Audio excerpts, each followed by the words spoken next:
What's up, guys? I want to do a shorter format video this time on Bonfire debates. We're doing a review for the Pokemon Sword and Shield Arctic Tundra. It's cold. Alright, so let me paint you a picture. First, you arrive at the Wedgehurst station, where your journey began all those months ago with your chosen partner Pokemon. A few months after that, you came here and bumped into a new but peculiar arrival that told you all about the Isle of Armor, and you went on awesome adventures and made a new friend in Urshifu and Kubfu. And after all these memories come flooding into your heart and filling your spirit to go on to another adventure, you take your steps to the Arctic Tundra. So what am I actually talking about, right? I'm talking about the Arctic Tundra, the new DLC for Pokemon Sword and Shield. Sure. Sorry, I'm getting my bearings.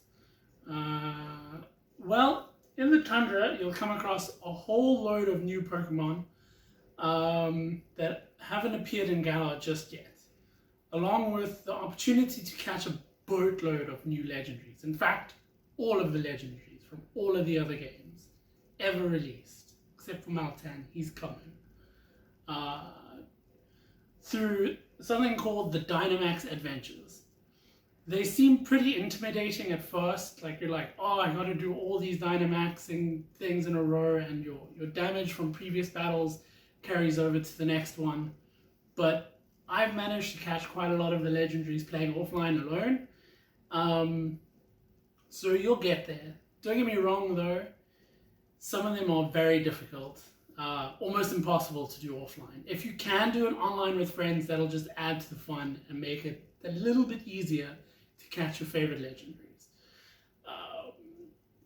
Where are we? Sorry. You'll also meet a new friend in Peony.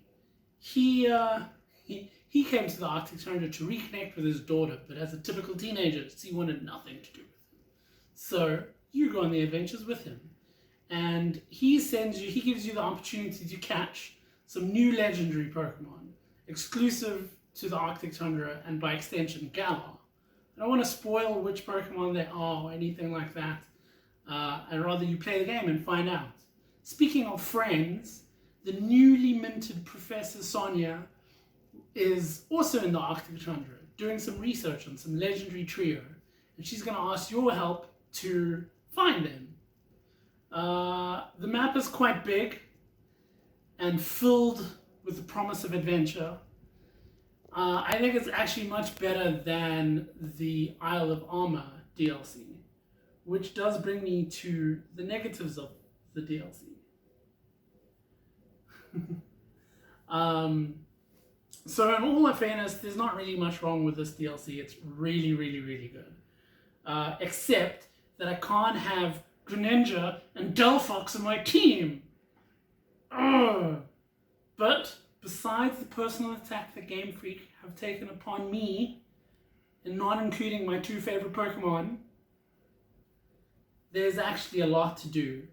My only real gripe with the game, or the DLC, but actually the game as a whole, is the overworld Pokemon still just kind of like materialize out of thin air, which for most of the game is not a problem, but in the Arctic Tundra there's a few quests where you chase something down and then all of a sudden there's a fucking Machamp in your way, which is a little frustrating, and I feel like it's a little hard. It makes the game a little harder than Game Freak intended it to be. For example, Sonia asks you to track some footprints for the legendary Pokemon she's looking for. And sometimes I would be going through an area looking for these footprints, and they would only pop up into place after I've stood still for like a few seconds. It's not game breaking, and it doesn't make the quest that much harder because there's many, many, many footprints for these Pokemon. But it does make it more frustrating than I think they intended it to be. That's really the only negative thing I have to say about the DLC. If you have played the game and know of any more, please let me know in the comments. but I would like to move on to the highlights of the game. So with that negativity out the way, purged from myself, that I can't have Greninja,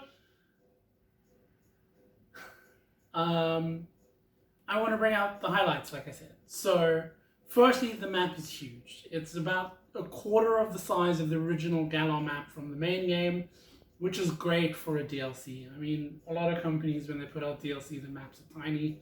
Isle of Armor, I felt like, was quite a small map for a DLC, and the story wasn't really a story. It was more like just fetch quests. This one has a pretty decent story. It's a little bit sad at the beginning, but when you complete it, you really feel like you've helped bring meaning and purpose back to a Pokemon and his Pokemon, which is weird, but you'll get it if you play the game. What else? Oh, and my favorite thing, the Dynamax Adventures. Seriously, these things are great. They're so much fun. I prefer them over normal raid battles. I can see myself for the next 6 to 8 months pulling out my Switch every time I have 2 seconds to do something. Oh, there's an ad on YouTube. Let me play on my Switch. I'll be doing Dynamax Adventures, I promise. Alright, so that brings me to my verdict. Normally, in my reviews, I don't like giving ratings. I would much rather tell you if I think you should experience the game or don't experience the game, or music, whatever we're going to review on the channel. And then have a discussion about it in the comments or on Twitter, which is down in the description. So that being said, I hardcore recommend this DLC. If you don't have Pokemon Sword and Shield yet, there's great luck for you in that they have a combination bundle with all the DLCs pre-included at a much lower price than if you had to buy the game and the DLC, the 2 DLCs separately. So yeah, now is the time to buy the game, in other words. Where am I? Sorry. Oh, alright, so let me know. Have you played the Arctic Tundra? Have you played the Isle of Armor? Have you played the base game? Tell me in the comments. Let me know what your experience was. Who did you start with? I started with the score button. Please like the video, subscribe to our channel, ring that bell so that we can annoy you by uploading our videos. Alright, at the moment it's once a week. Also, let me know, do you prefer the shorter format versus our long format podcasts? Let me know all these things in the comments or on Twitter, or, write me a letter. Apparently people still do that. If you want to if you just can't get enough of our content, we do upload it 1 week early on Patreon for just $1. And if you want me to say your name, yeah, you do. I think it's $5. I'd have to double check. I'll confirm in the comments. Thank you guys. I'm always eternally grateful for you guys liking and sharing and watching our videos and reading my stuff if you do. Thank you so much. Have a good evening.